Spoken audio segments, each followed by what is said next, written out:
say that business is trying on the nerves, but it is the unsettling elements of fret and worry and suspense that are nerve exhausting, and not the business. Executing one's plans may cause fatigue. Enjoyment comes with rest. If there has not been any unnatural strain, the recuperative powers replace what energy has been lost. By attending to each day's work properly, you develop the capacity to do a greater work tomorrow.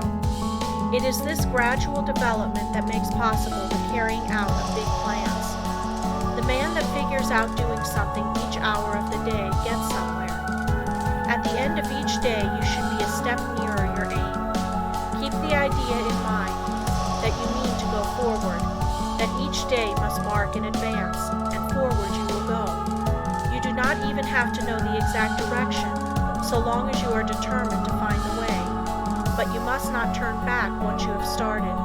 Even the brilliant men's conceptions of the possibilities of their mental forces are so limited and below their real worth that they are far more likely to belittle their possibilities than they are to exaggerate them. You don't want to think that an aim is impossible because it has never been realized in the past.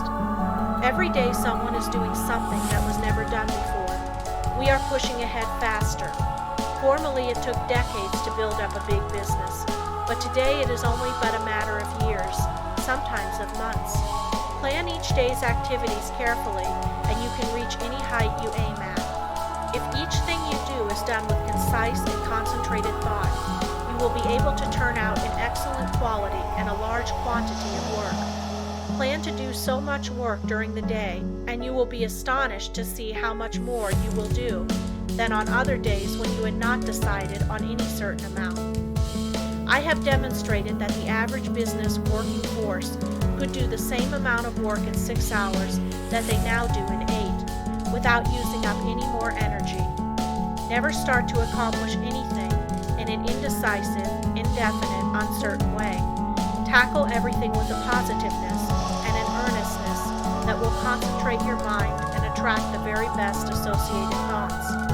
You will in a short time find that you will have extra time for planning bigger things. The natural leader always draws to himself, by the law of mental attraction, ideas in his chosen subject that have never been conceived by others. This is of the greatest importance and help. If you are properly trained, you benefit much by others' thoughts, and providing you generate from within yourself something of value, they will benefit from yours. We are heirs of all the ages, but we must know how to use our inheritance. The confident, pushing, hopeful, determined man influences all with whom he associates and inspires the same qualities in them. You feel that his is a safe example to follow, and he rouses the same force within you that is pushing him onward and upward. One seldom makes a success of anything that he goes at in a listless, spiritless way.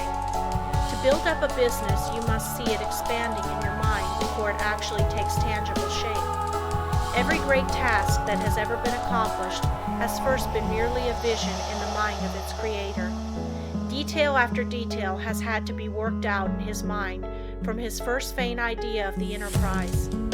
Finally, a clear idea was formed, and then the accomplishment, which was only the material result of the mental concept, followed. The up-to-date businessman is not content to build only for the present, but is planning ahead. If he does not, he will fall behind his competitor, who is. What we are actually doing today was carefully thought out and planned by others in the past. All progressive businesses are conducted this way. That is why the young businessman of today is likely to accomplish more in a few years than his father did in all his life. There is no reason why your work or business should fag you out. When it does, there is something wrong. You are attracting forces and influence that you should not, because you are not in harmony with what you are doing. There is nothing so tiring as to try to do the work for which we are unfitted, both by temperament and training. Each one should be engaged in a business that he loves.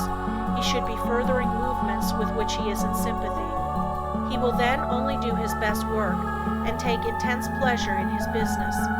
In this way, while constantly growing and developing his powers, he is at the same time rendering through his work genuine and devoted service to humanity.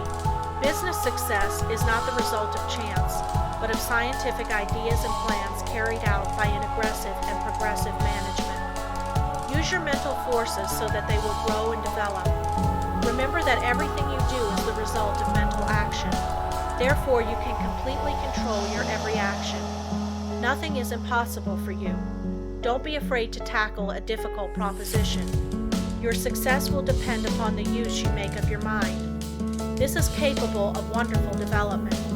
See that you make full use of it, and not only develop yourself, but your associates.